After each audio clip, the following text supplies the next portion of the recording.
everyone. Welcome back to Sports Time HQ. I'm your host, Fernando, and joined with me today is my great co-host, Keith. Keith, how are you doing today? I'm okay. Not too bad. A little bit under the weather, but it could be worse. How are you? It's that time of the season. That's it. It's cold season, cold and flu season. But yeah, we move on and we play fantasy football, and we gotta get on. We gotta talk about it. Did you start getting more under the weather when your Seahawks almost lost to the Rams last weekend? I almost did. But I mean, Gino, what a day he had. Pulled it out of the bag late with DK, and yeah, it was another good win. Yeah, and of course, my Patriots did not end up getting the win. They didn't look good against Buffalo. There was a chance, but Buffalo owns them right now. They started well, and then it kind of just faded. I mean, you've been on this Lamar Jackson bandwagon. There's rumors now of Tom coming back. What do you think about that? You want Tom back? I don't know. I mean, I would love to see Tom Brady come back to the Patriots, but I really don't think it's going to be worth it. I think it's going to be better to just get, Lamar Jackson. Lamar Jackson's the future. And then you got maybe get Tom Brady for a year. But if you get Tom Brady for a year or two, Lamar Jackson's going to sign somewhere else for a long-term deal, and you're not going to get him. If you're getting Tom Brady back, then it means you're in win now. So I'd imagine you would be trading off the likes of Mac Jones and stuff like that for win now pieces, win now players. Oh yeah. So in my opinion, I would be trading away Mac Jones for a solid wide receiver.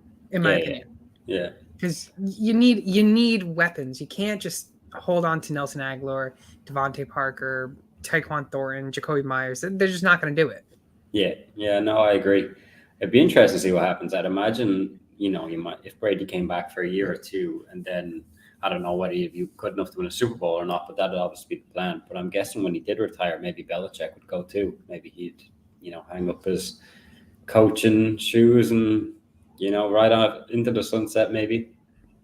The last dance for both those people. Yeah, I don't know. It makes sense. I mean, there's rumors are coming out now, I suppose, because of the whole, Brady situation. He broke up, and maybe it was a family thing that he wanted to go to Tampa and be in the sun. But I think it'd be interesting seeing the offseason anyway.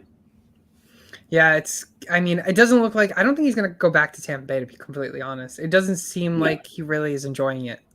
No, I mean, he's not playing well. They just about pulled it out of the bag last night, but it was like 3/4 of crap and then 1/4 of Tom Brady doing his thing and getting over the line in the end.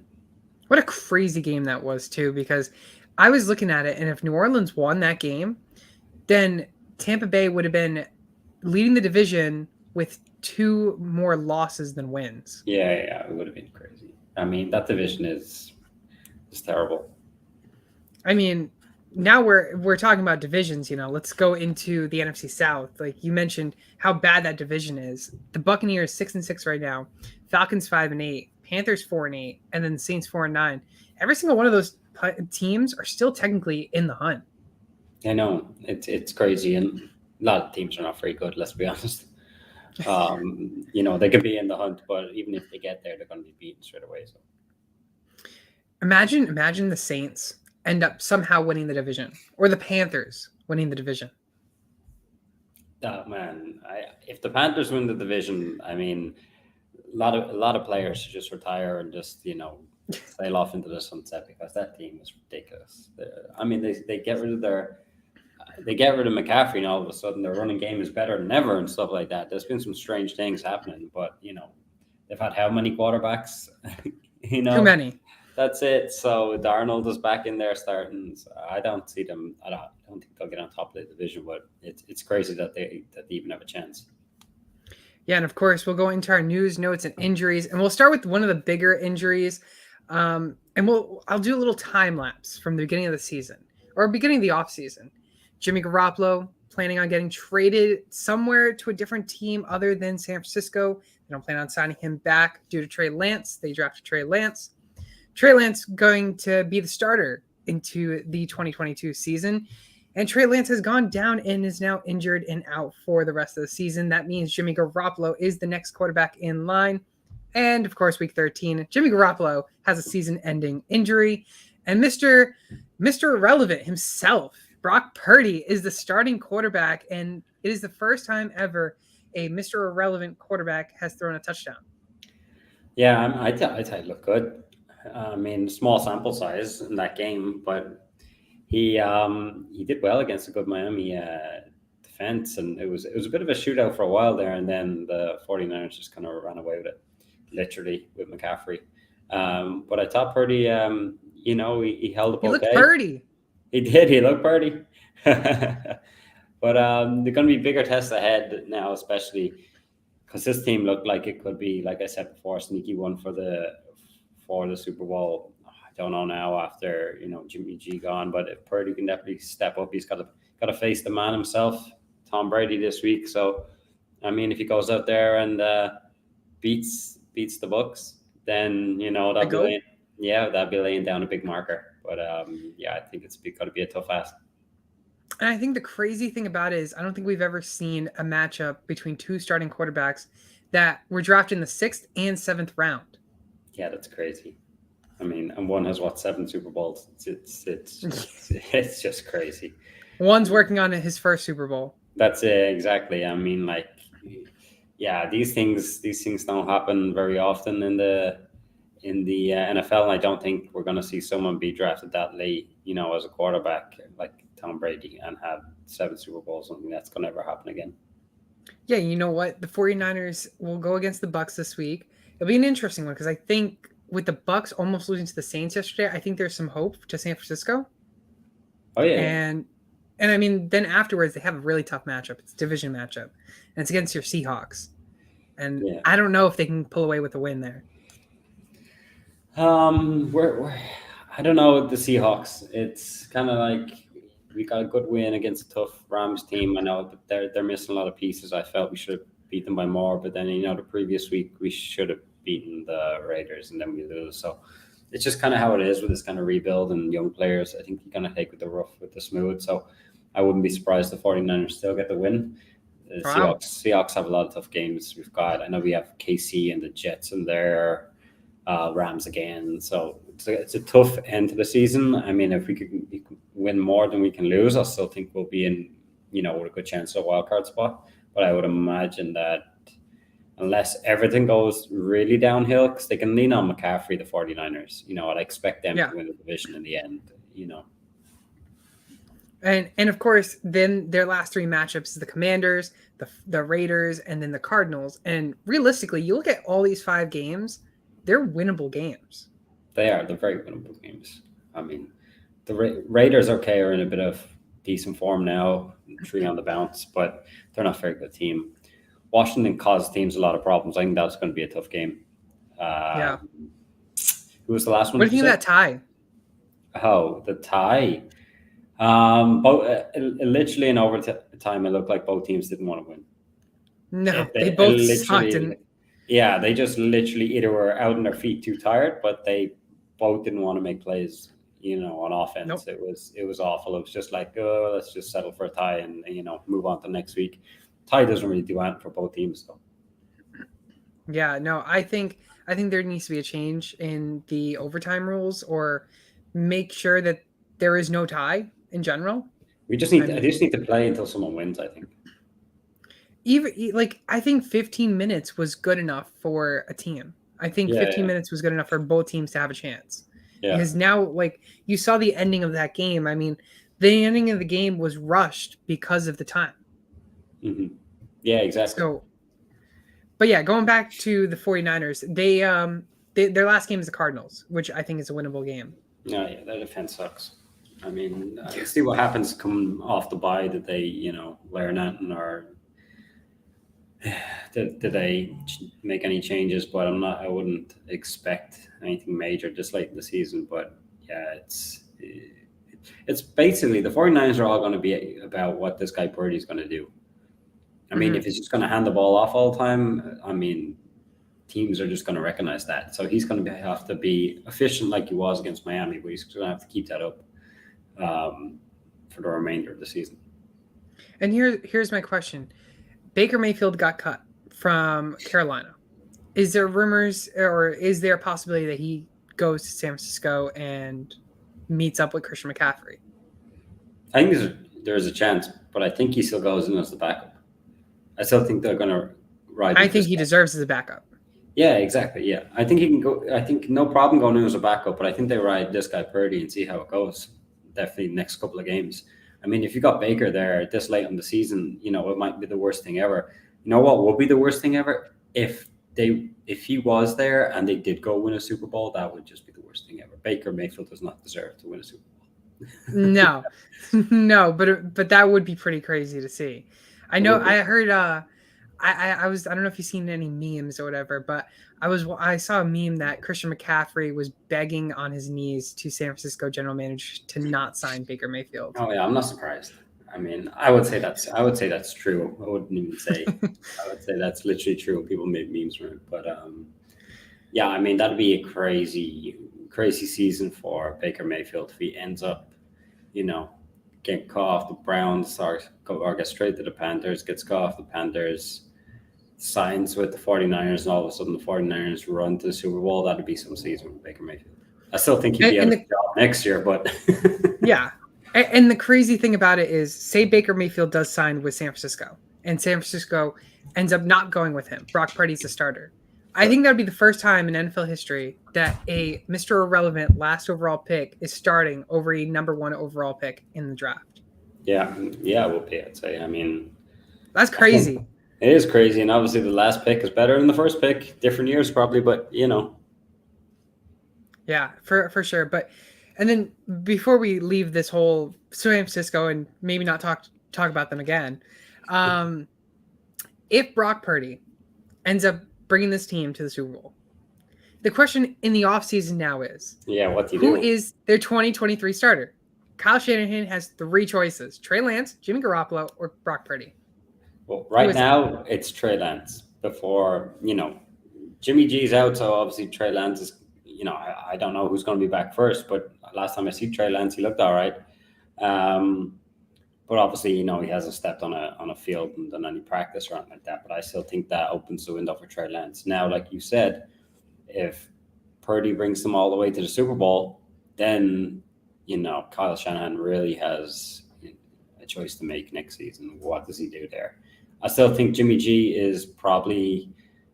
needed to win a Super Bowl to keep himself relevant with the 49ers. I still think he's on the cusp of, probably being traded or going elsewhere. I was reading during the week, I don't know if you've seen it, obviously before the game, before he got the injury, that they were in talks, for Jimmy G to be around next year. But yes, it was right before Sunday's game. Literally, yeah, exactly right before. But it had to be kind of like a team friendly deal, or I had to work for both parties type of thing. It made me think that it wasn't going to happen. Then obviously the injury. So I think he'd be there obviously to get healthy, and then I think Jimmy G could be off that team. I think Trey Lance, as of right now, and I'm saying this with the 49ers not getting to the Super Bowl, just whatever it says right now, Trey Lance is a starter. But if things change and all of a sudden Purdy brings them there, then it's a big decision for Mr. Shanahan. It's going to be interesting to see what's going to happen for the San Francisco team, who's sitting at 8-4 and leading a division right now, and with a 3rd-string quarterback, their starter. Yep, it's going to be interesting. This is the last week for bye weeks. You got Atlanta, Chicago, Green Bay, Indianapolis, New Orleans, and Washington. After that, it's every single game, all 16 games going to be playing, and right for the playoffs, ready for the playoffs. Because fantasy, some weeks start week 14 after this week. Some start 1 week after week 15. Yeah, it's getting down to the nitty gritty here now with fantasy. I mean, we'll be going through the waiver wires. There's not a lot of top guys you can pick up now. It's getting especially tight ends. It's getting bad on them waivers, but really ugly. Yeah, you want to have all your pieces now if you're in the playoffs to make a push. Getting there is the big thing. Once you get there, you're in with a good chance. 100%. And a couple other news is Washington head coach Ron Rivera mentioned that when he comes back from IR, he plans on backing up Taylor Heineke. I'm not surprised. Heineke's playing better than Wentz did in Washington. Any thoughts on that? Heineke should be a starter. Yeah, Heineke should be a starter from day one. That was Yeah. my thought. I mean, I thought Heineke looked good last year. I was surprised that Carson Wentz. One, they didn't bother and got Carson Wentz, and then all of a sudden he was just jumping over Heineke. I think Ron Rivera's kind of learned his lesson now, and unless something bad happens to Heineke, I think that's where Wentz will stay for the rest of the season on the bench. Yeah, for sure. And Wentz shouldn't have been the starter as well for me, in my opinion. That was a waste and just taking all his money with him, getting him. Yeah, it was just crazy. Washington and Indianapolis have not been the right places to sign quarterbacks right now. No. I mean, I don't get it. They had a guy there in Heineke, and they didn't need to spend any money. You just got to get someone to back him up who's cheap and cheerful. That's just going to sit on the bench. No, we go and get Carson Wentz and the stupid whatever $32 million contract. Yeah, that's insane. Crazy. And something else that is also insane is Lamar Jackson. He got injured, and he's considered week to week, which means he's questionable and he could very well be out. He's unlikely to play this week. Yeah, I mean, not ideal time for fantasy. I think you're gonna have to pivot there with Lamar, but Huntley's not a bad option. He does to kind of a lesser extent what Lamar does on the ground running and stuff like that. So he's not a bad backup, especially in certain games. But yeah, it's a shame for Lamar. Yeah, it looks like they're just going to see it week by week and see how it goes. But it didn't look good initially. I seen him going into the locker room and he was holding onto the stairs. He couldn't walk freely at all. So yeah, bad timing for all of us in the fantasy playoffs. Yeah, and it's insane to see because I know I have him in one of my leagues, and he was a player that needed to score me like 20 points, and I would have probably won that league for the week. He got me like 1.34 or something in one league, and I still managed to win by like 7 points. Really? Yeah, I had AJ Brown, had the Cowboys defense like I like 23 or something like that. Like I had some ones that were able to cover it and just about got the win because I had Justin Fields sitting on my bench and I was like, oh, that's a mistake. Yeah, I know exactly. That's a mistake. So yeah, but then this week I'm screwed. I've got no Lamar. Fields is on. Chicago's out. On the bye. So now I gotta go get someone for this week. It's gonna be interesting to see. Of course, we got our waiver wire quarterbacks coming soon. Yep. Some breaking news, of course, just before the show started. John Robinson, the general manager of the Titans, he was fired, which not surprised in my opinion. He signed an extension in February, and clearly there was something going on that ended up having him being fired this late in the season. Who's leading the division, and some key notables that he's done is he traded for Julio. He drafted Isaiah Wilson in the first round, and he also traded the AJ Brown in that whole fiasco. So I think AJ Brown might have got him fired this week after he toasted his team and got 2 touchdowns. Yeah, I mean, it obviously that's kind of like screams about the Titans at the moment. They're top of the division, but the division is terrible. So awful. They obviously know within that organization that it doesn't matter that they're top. They expect to be top, but they're not playing very well, and they do not look like a Super Bowl caliber team. So, yeah, something's got to change. And I don't see them going far in the playoffs. No. First round exit. As it stands, they get the Bengals again, and the Bengals will just knock them out. So, yeah. A couple more things for news and notes. Bears and Texans, they've been eliminated from the playoffs. Not surprised. Better luck next season for them too. And then Odell Beckham.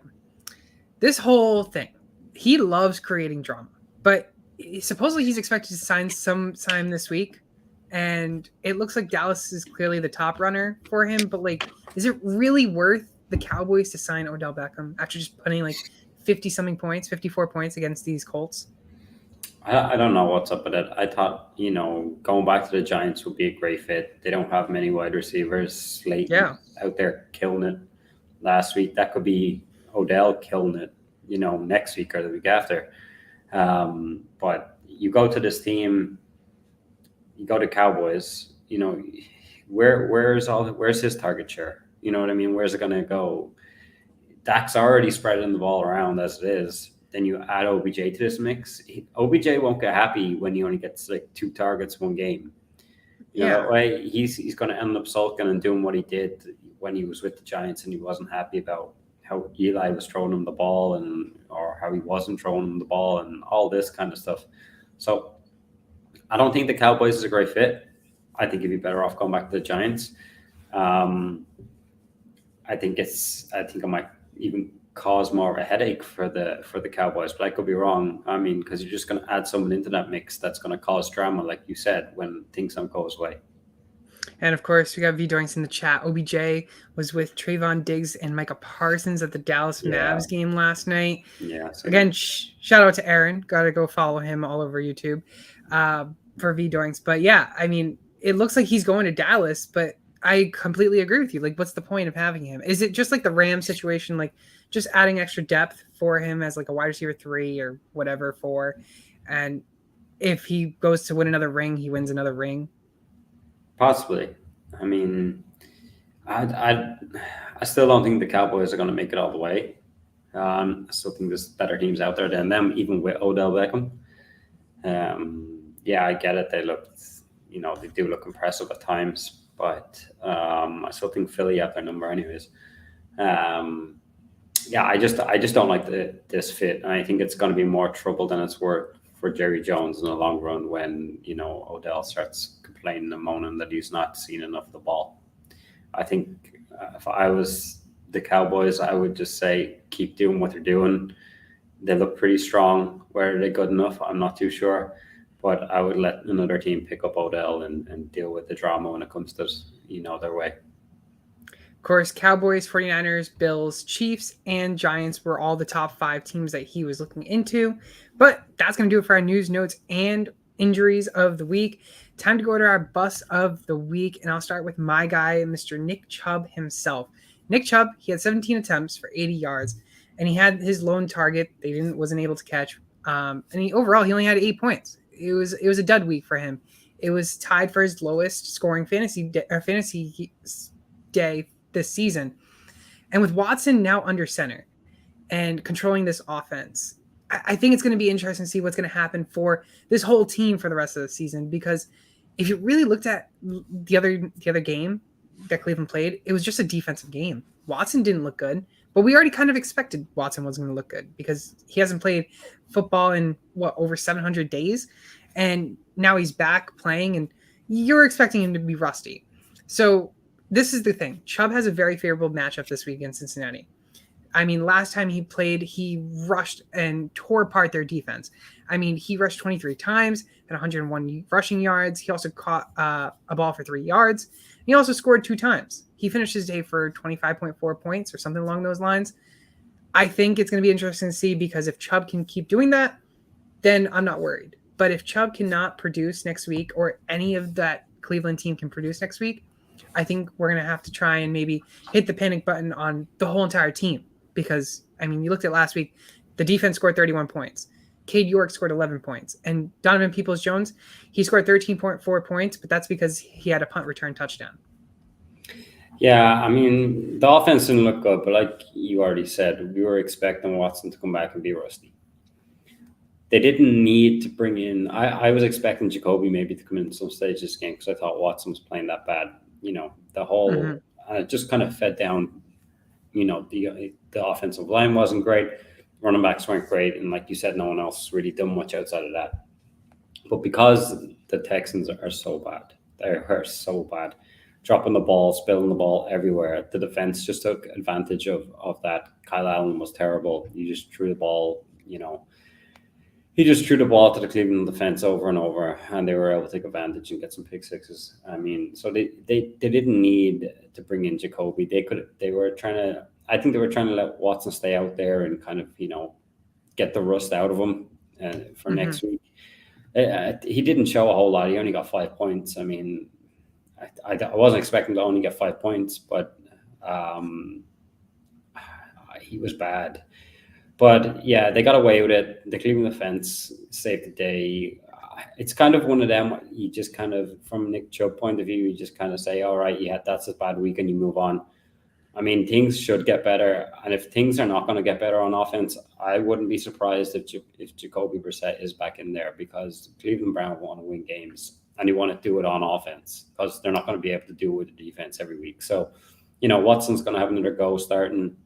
this week against it's a tough matchup against the Bengals. But like you said, Chubb Yeah. had a good day the last day, but I do think they're going to be up against a very different Bengals team who are in great form right now. So yeah, you still start Chubb, of course, but yeah, it'd be interesting to kind of see how this offense plays out because I think they do look better and they have looked better with Jacoby Brissett. Yeah, and the Browns are still in the hunt for the playoffs, and it's gonna be interesting to see what they happen because they're only 3 games behind. And with Lamar Jackson week to week, we may see something different with the Ravens. Cincinnati may be the top people to be able to go into the playoffs from that division. But before we go on to your bust of the week, you think the Lions can beat the Vikings this week? Show some respect to my Lions. Lions are good. I mean, they're coming on late. I think they finally got it sorted on the defense. I think it's going to be something like the New York Jets game. I think they'll get close, but they won't win. And I mean by that, I mean the Jets and the Vikings game. I think the Lions will be, I think it'll be back and forth game. They'll be in with a shout, but I think the Vikings will get it by somewhere between 3 to 6 points. And I was looking at SB Nation for Detroit, and if I'm correct, is favored to win the game by 2.5. Oh, really? That's the spread. Yeah, that's insane. Yeah. Over a 10-2 team. Yeah. I think the reason why Detroit is favored, and the reason I think Detroit has a good chance of winning, is because they're at home. Yeah, they're at home, but the Vikings have started to look a bit tired. I think Kirk Cousins not playing as well. But then you got to look at the Vikings D. Okay, they gave up a whole 22 points more, but Yeah, it was all kicks. They didn't give up one touchdown, so that says a lot.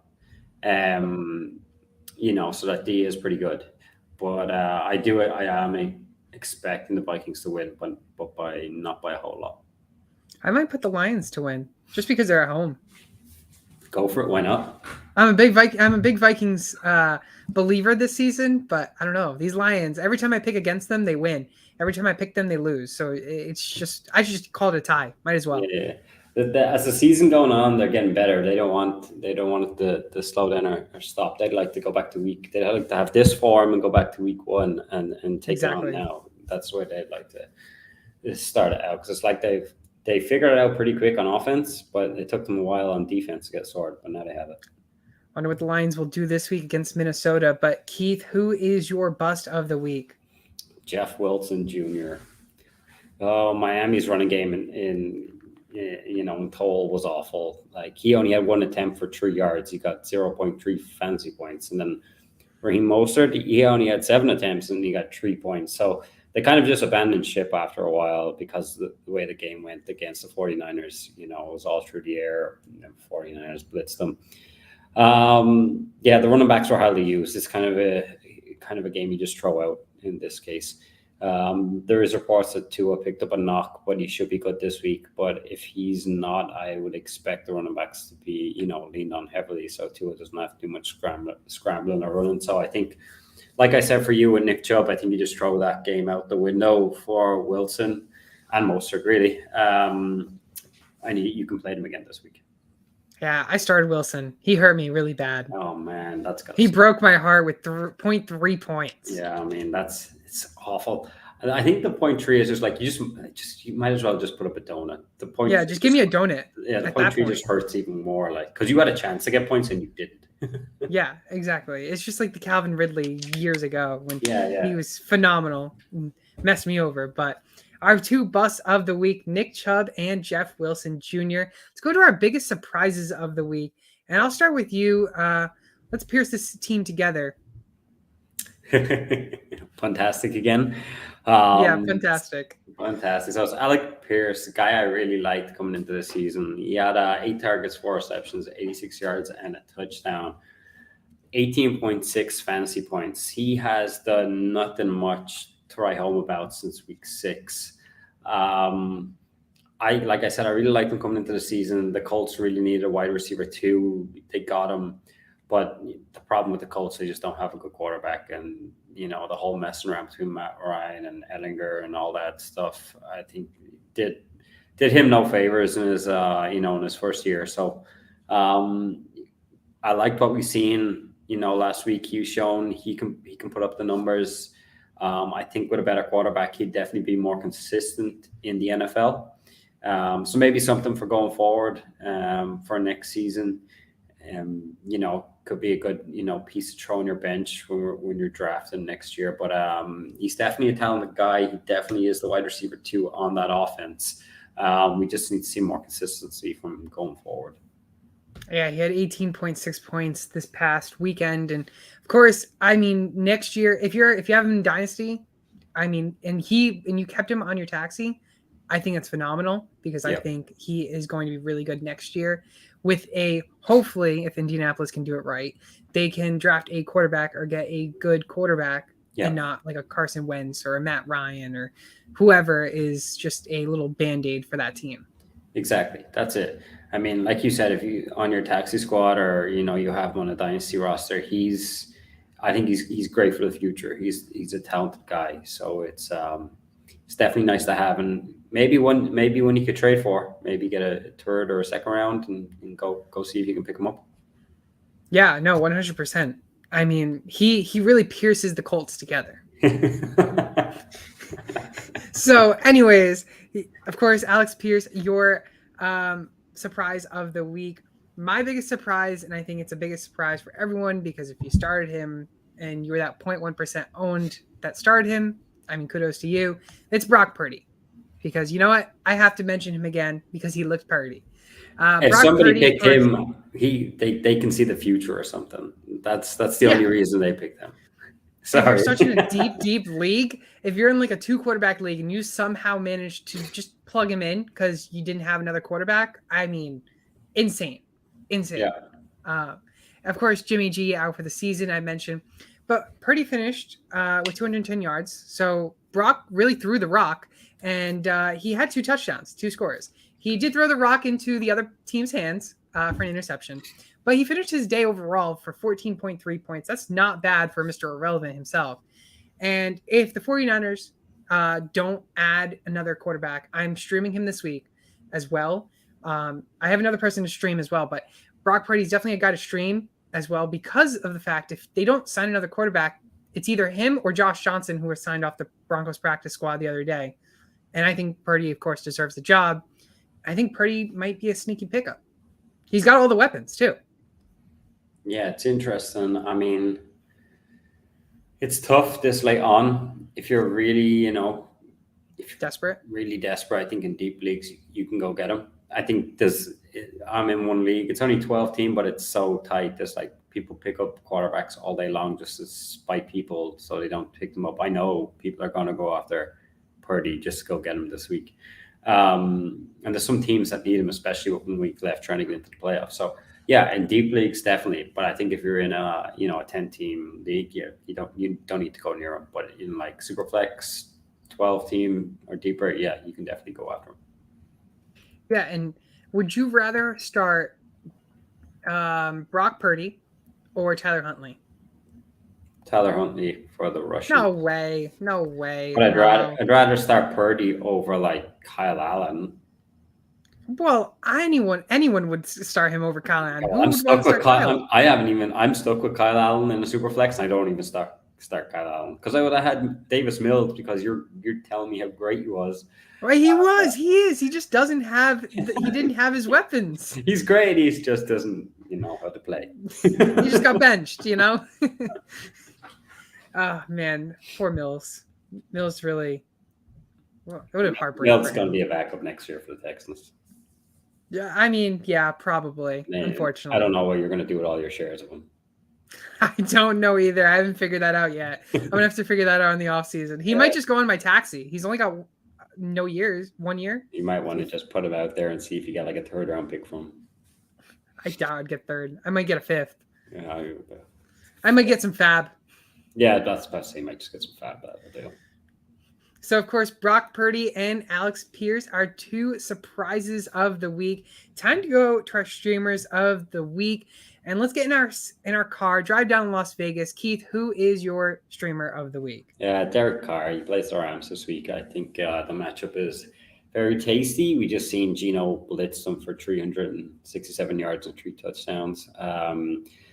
The Raiders, 3 games in a row, finally figuring things out. Maybe probably too little, too late. But the Carr Adams connection is starting to get going. Adams had 37 fantasy points or something silly like that this week. So I think it's a good matchup. I think Carr can definitely shine. Gino got over 22 fantasy points last week, and I think Carr get along the same, if not more, again this week. So I think he's a good streamer. Yeah, Derek Carr didn't look bad this past weekend, and he looks like he's somehow helping Josh McDaniels keep a job and also keeping himself his job. Yeah, definitely. I mean, I think the big thing was more Derek Carr, like you were saying. I think his job was more on the line because we've heard all the rumors that they can't really pay off McDaniels. Josh McDaniels. Yeah, but Derek Carr was probably going to be in the firing line, and he's starting to save his career possibly. But yeah, I think they can take advantage. They should get another win this week. Yeah, it'll be interesting to see with Carr, because you know what, I had them going 9-8. I mean, either 9 or 8 or 8-9 in the preseason in my predictions. But right now they were supposed to finish last, and right now they're third in front of the Broncos, who somehow just still can't win. I mean, that Broncos team. They lost. That was awful. It was a terrible game, and then they lost to Huntley at the end. I mean, like, what are you doing? 10-9. 10-9. The only touchdown in the very last touchdown. How are these coaches still in the job? How's Hackett still in the job? I don't know. I think this is just a lost cause season. I think next season. But do you think he's going to be there next season? Do you think like they'll actually keep him? I unfortunately think they will. I unfortunately think they're going to keep him into the offseason, and I think he loses his job within the first 4 weeks of the season if they go 1-3 or 2-2 maybe. Yeah, you think?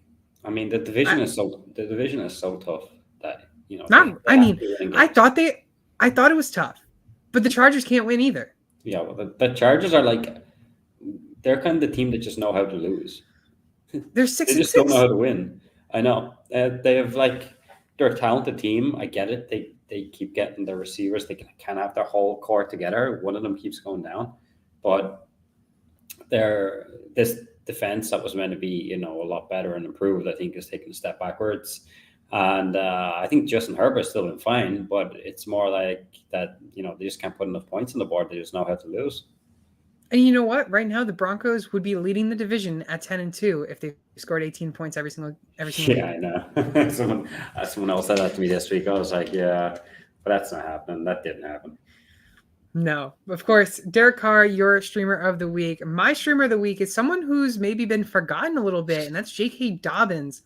J.K. Dobbins, of course, he's not a guy I really like, but he's definitely a good stream this week. He hasn't played since week 7, and he was placed on the IR with a knee injury, but he's set to return. Coach Harbaugh said that he wasn't going to return last weekend against the Broncos.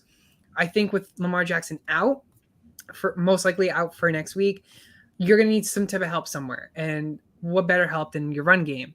J.K. Dobbins is really healthy. I think J.K. Dobbins should be able to play next week. I think he's worth an ad. He's only 55.9% owned. And if he's fully healthy and he's fully available, you got to go pick him up, because if you're really in need of a running back, he's a good running back to pick. I really like the pick, and with the situation now with Lamar, that could be a sneaky league winner with Dobbins if he's fully fit. He's going to get, going to see a bulk of the carries. He's only going to help that offense now with Lamar out, and it's going to help Huntley. So yeah, I really like the call. Of course, streamers of the week, J.K. Dobbins and Mr. Derek Carr himself. Of course, let's go on to our waiver wires now. And first, let's start with our waiver wire quarterbacks. And Keith, I'll go back to you because I'm interested on your guy. I want to hear your guy. So somebody earlier messaged about give the line some love. So here we go. Quarterback Jared Goff. Threw for 340 yards and 2 touchdowns the past week, over 21 fantasy points. This is 3 straight weeks without a pick. Well done, Goff. Yeah. You're actually improving in your old age, I think. But they play the Vikings this week, like I said. And I think it's going to be a high-scoring game. Obviously, I said I thought the Vikings would win, but I didn't. I said they won't win by much. I think Goff will be able to keep up for the majority of the game. The Vikings do give up the 6th most points to the quarterback position, which is always good for a fantasy. So yeah, I think he's a good streamer this week. I'm in need, like I said, in one of my leagues of a quarterback. And Goff is definitely one guy I'm looking to pick up off the waivers. It's funny because you had him as your streamer like the last 2 weeks, and then now you finally put him in as your waiver wire ad. There we go. Yeah. But you know what? You're completely right. I mean, Jared Goff, he hasn't thrown an interception in over a month. And you know, he's kind of been iffy on his fantasy production, but last 2 weeks, 17.6, 21.6. The Goff has not looked off. He's actually been looking pretty good. Going to face Minnesota and, of course, his division rival team. I think it's a great game being at home. I think there's another possibility that we may see him play really good football. I mean, last time he played against Minnesota was 13.88 points he put up. I think he excels past that. I think I'm seeing more 16, 17. And if he does end up playing really good, no interceptions, I think he can very well hit that 20 mark. Yeah, well, sounds like you might have him down to win. So I think if he is going to win, I think Goff is going to have a day. So there you go. Yeah. Of course, Jared Goff, your waiver wire quarterback. I got to stick with my guy, though, that I mentioned last week. I got to mention him again. It's Mr. Mike White. I mean, Mike White, he's looked great. He's looked pretty good. In the beginning, he didn't look good, and he did finish the day with no touchdowns. He did throw 2 interceptions. Now you might be scared about that. But he still somehow finished the day with 17.46 points. He had 369 passing yards, and he also managed to rush 3 times for 7 yards, also with that late score towards the end of the game. That put him at 17.46. But like I mentioned last week, the Jets have the 3rd easiest schedule for the playoffs, for fantasy playoffs. And he's taking on the Bills this week. The Bills you may think is a tougher matchup, and I agree with you. I could say it's a tougher matchup. But if you look at the last 4 weeks, averaging out all the quarterbacks that the Bills have faced, the quarterbacks have averaged 19.71 points against the Bills. So I think it's worth a shot on keeping Mike White and adding him again and starting him, really. Yeah, he started off rough, like you said. And I was starting to think, I was like, uh-oh, here we go. See Zach Wilson getting warmed up and him going back and just another carousel of quarterbacks. But he got it going. Like I said, didn't get any touchdowns, but he made some big plays down the stretch to give them a fighting chance, and they almost got something at the end to win the game. Yeah. Vikings hung on well. Another tough matchup this week, like you said, against the Bills, but I think it's going to be I think it's going to have to be a high scoring affair. I think because the Bills are going to put on points, so they're going to do what they do. So I think Mike White's going to have to keep up. And he's capable of doing that. He's capable of the big plays. So I think he's not a bad ad this week. I just think, you got to kind of watch. I don't think he's going to be in the 20s. I think he might be in the high teens. Because I do think after, the slow start last week, he is vulnerable to a few picks here and there. But yeah, I don't think he's a bad pickup. What if the Jets beat the Bills this week? I mean, that division's insane. It's back wide open again, right?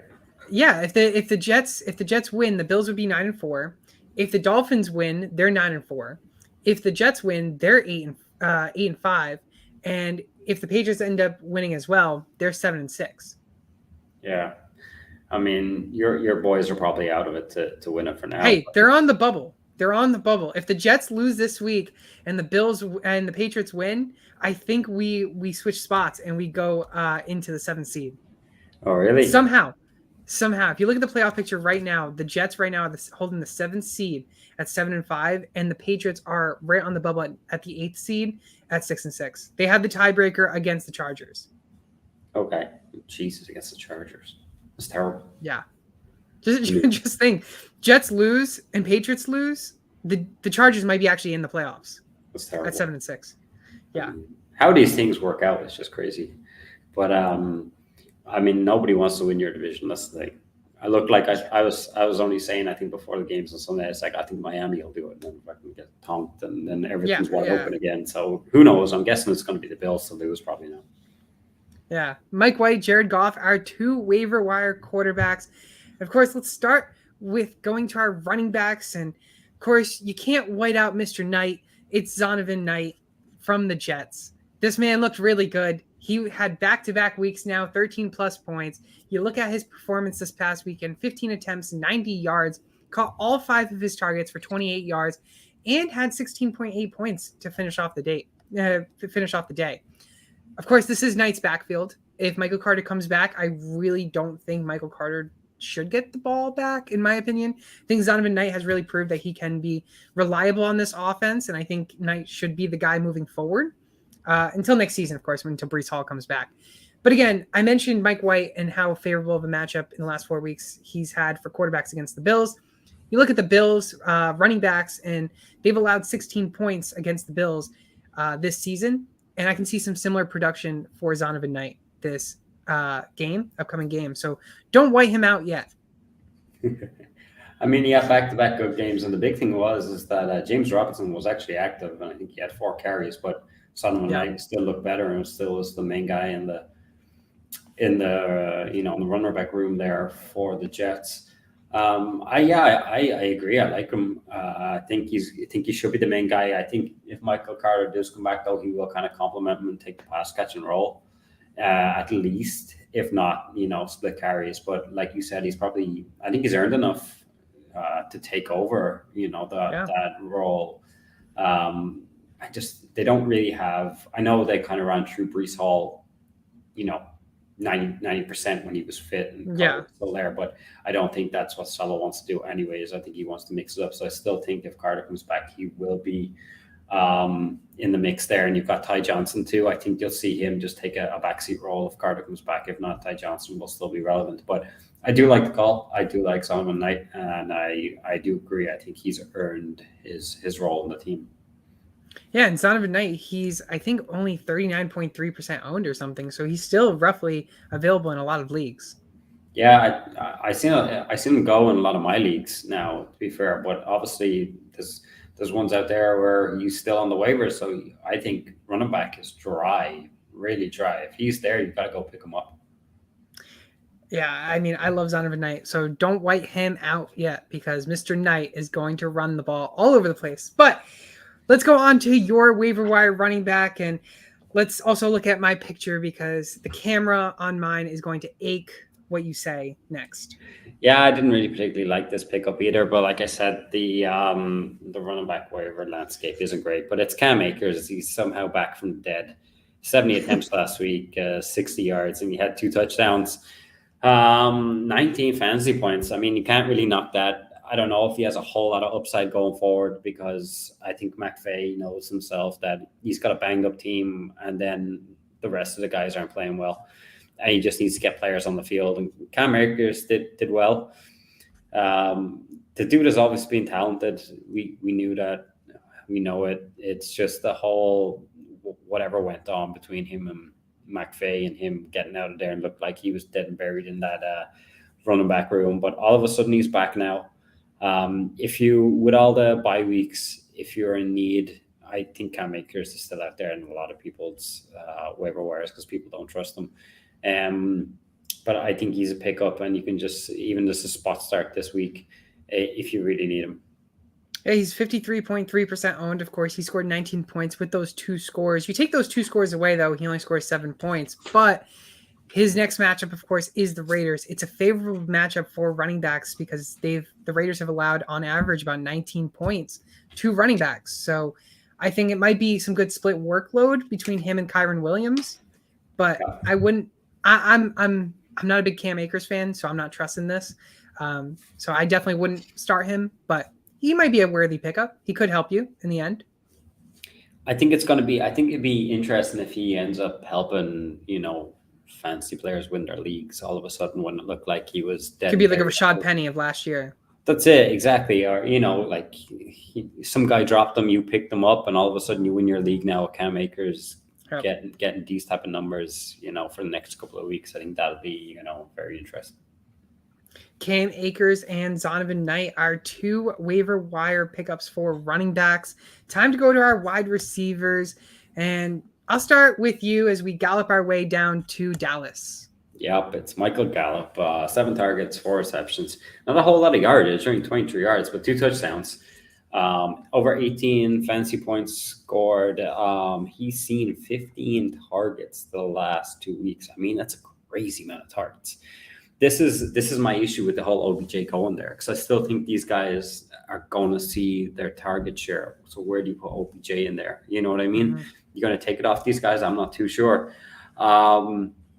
Hadn't shown a lot, to be fair, Gallup, since coming back from injury, but he's back now. I think he could be a guy that could help you in the playoffs, and he's looking for a strong end to the season himself.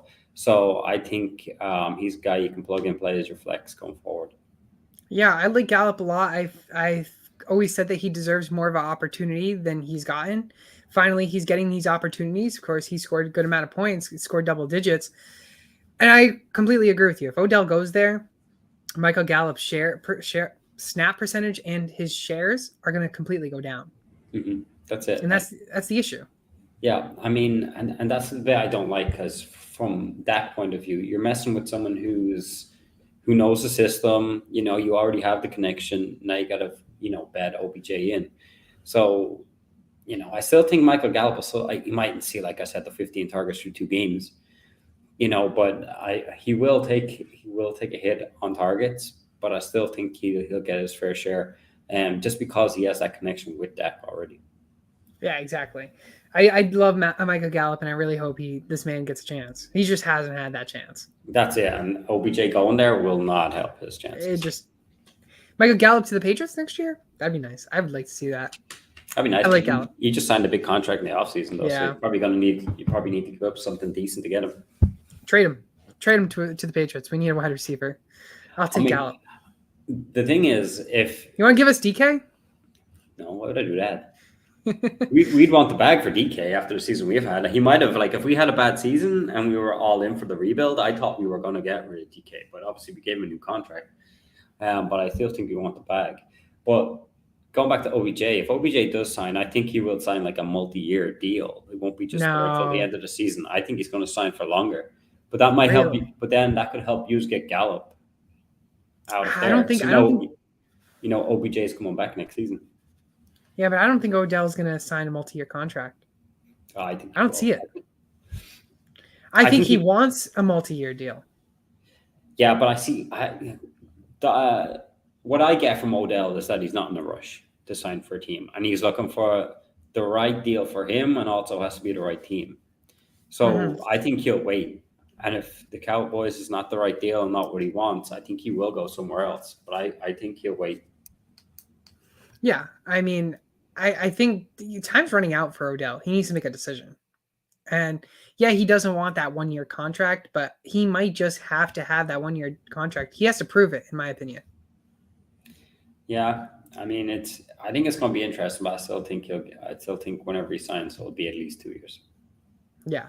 So, but my waiver wire ad of the week is Darius Slayton will stick with the NFC East. And Darius Slayton, 3 of the last 4 weeks, he had over 13 plus points. You really look at the last 6 or 7 weeks, he's had double digits. There was only 1 week he had 9 points or something. He's getting those targets. He's the wide receiver 1 on that offense. 8 targets, 6 receptions, 90 yards. He's taking on the Eagles this week, who's allowed 18 points to wide receivers on average. And I'm willing to take that chance and start Slayton with confidence. Yeah, I mean, Jones kind of locked in them last week, and he's the only real out and out good wide receiver they've got going at the moment. I think tough matchup, but yeah, I think he's definitely worth a flex, if not kind of low end wide receiver to play. Always kind of like Darius Slayton. It was more thought he's getting traded here, there, and everywhere, but kind of the way it's kind of working out there in with the Giants is that he stays around. He's the only fit and healthy guy on the roster, so he gets most of the targets. Yeah, he's a good wide receiver. He's a good pickup, definitely, and he definitely helped your team in the playoffs. Yeah, and a wide receiver 1 on the Giants who's only 33.4% owned in fantasy leagues. I don't know why he isn't over 70%. Yeah, especially on a Giants team that it's been a lot better this season. It looks like it might actually go somewhere, maybe not this year, but, in a year or two. Of course, Darius Slayton and Michael Gallup, our 2 waiver wire wide receivers of the week. And let's start going to the worst position of them all. Might as well just eliminate the position and make it a wide receiver tight end flex play.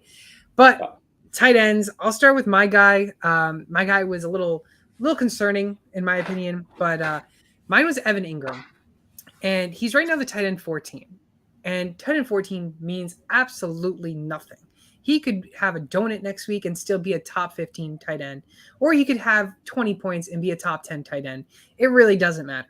But he's averaging 7.9 points right now, 35% owned, taking on Tennessee. And the reason why I mentioned that he's averaging 7.9% owned is the Titans have allowed 7 points on average to tight ends. And if I'm correct, that's top 10. That's top 10 most that a team is allowed to tight ends, which is really insane to realize. So I've come to the conclusion that if a team is allowing more than 7 points a game, it's a good place for a tight end to start. And I'm willing to give Evan Ingram another chance. He scored 14 points this week, 7 targets, 5 receptions, 30 yards, 1 touchdown. That's his 6th time this season that he's had over 6 targets. I think Evan Ingram's a good flyer here if you really need a tight end. Yeah, I think he's got his career going again, with the Jags. It was between my guy and Evan Ingram when I was picking mine. So, I think, like we said before, the tight end landscape is just terrible out there right now. So, yeah, I like the pick. I think he's got his career back going. You need, Cole Kmet's on a buy. You need someone to fill in for him for a week. I think Evan Ingram's perfectly good pickup. And if you lost Hayden Hurst as well, who's unlikely to play this week. Yeah, it looks like he's out too. Yeah, he's perfectly good pickup, exactly. Yeah, and to finish off the tight ends, who is your guy? I know you like him a lot. I do like him a lot. It's Greg Dulcich from the Broncos. 8 targets last week, 6 receptions, 85 yards. He had over 14 fantasy points. I was just reading, actually, it's just before we came onto the show, that they said they were using him more kind of as a wide receiver and as a tight end. And I think that was because Cortland Sutton went out for the game with a hamstring injury. Now, it looks like Cortland Sutton's day-to-day, and I don't know if he'll play this week. I don't think he will. There's no rush, in my opinion, for Sutton to be back. This Broncos team aren't going anywhere soon. So Dulcich could be used in that kind of same capacity as this kind of like hybrid wide receiver this week, which is going to be good for fantasy. And they do have a tough matchup. They play the Chiefs. But, Russ is going to have to do something if he wants to try and keep up with the Chiefs, because the Broncos defense is only going to be able to stay on the field for so long. So I think Dulcich, he's been Russ's favorite target since he's came into the team. But and I think that probably continues this week. So I think he's a good pickup. Yeah, and you know what? Dulcich has given up. He's had 4 out of the 7 games that he's played. He had 4 double-digit games, and I think it's interesting to note that, because going against Kansas City, then you go on to Arizona, who's got a bad defense, the Rams, who are iffy, then you go back to Kansas City, and then you finish in week 18 against the Chargers. It's going to be interesting to see really this Kansas City game, because if he does produce good here, he could be a good plug and play for week 17 championship weeks against Kansas City as well. Yeah, definitely. He's only 38.6% roster too, which is crazy to me with somebody that's seeing the amount of volume he has and the amount of points he's put up since coming back from the injury. So he's definitely a guy to go get. Evan Ingram and Greg Dulcich are 2 waiver wire tight ends. Of course, that's going to do it here for today's episode 30. We're already 30 episodes in. The season's still just over halfway. It's almost over, sadly. And then we're going to be in the off season. Isn't it? Hasn't the season gone so fast? This always happens. Then you're kind of like, I was like willing it to slow down halfway. And then we get this stage where we're almost into the, fantasy playoffs. Once the fantasy playoffs comes, there's not many 2 weeks left of the actual, season before we get into the actual playoffs. And we're talking January, and all of a sudden the Super Bowl. So it's crazy. There's not much football left, but what we have, we must enjoy. Exactly. Yep. Week 14 coming up, of course. Week 13 coming up, but make sure to use code SportsTimeHQ on Underdog Fantasy. They'll match your first deposit up to $100, so you might as well start gambling, but gamble responsibly, of course. You can get a free $100 if you just put $100 in by using code SportsTimeHQ. But that's going to do it once again here in today's episode. Once again, I was joined by my great co-host, Keith. You can follow him all over social media at swampdonkey_90. But be sure to follow him and his fiance on Instagram at huddleup_NFL. Once again, that's going to do it here for Sports Time HQ. I am your host, Fernando. We'll see you all next Tuesday at 12:30 p.m. Eastern.